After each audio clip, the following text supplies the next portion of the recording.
When we think how this has evolved over a period of many years, traditionally going to market was relatively simple.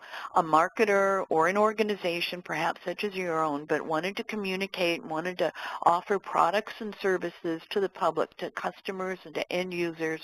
They may employ a sales force or representatives or other intermediaries to go out and help present their ideas, help explain the availability and what their product or service does.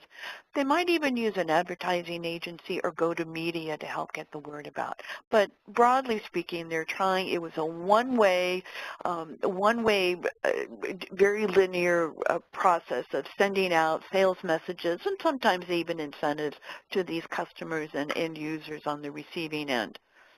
However, over time, with more and more competitors out there and so many messages being bombarded at customers and end users, they finally just put up these shields to keep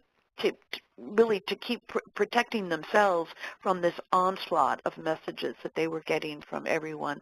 So we see things like pop-up blockers, or even on TV, the devices like TiVo that will filter out television commercials, or what we might just skip over in our email. We're getting so many messages and we don't want all of that. So what has really evolved is to the world that we as communicators live in today looks much more like this. It is certainly not one way, and it's certainly not dominated by the marketer or the organization that is trying to send out these messages.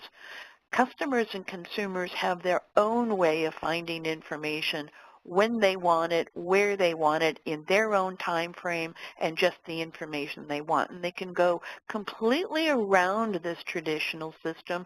They can use the web, they can use social media, they can use word of mouth, and they can go to any number of contacts, including our own employees.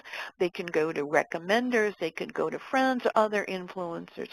So the communication marketplace for everybody, consumer brands, B2B brands, public policy brands, for everybody, is much more dynamic, it is much more interactive, and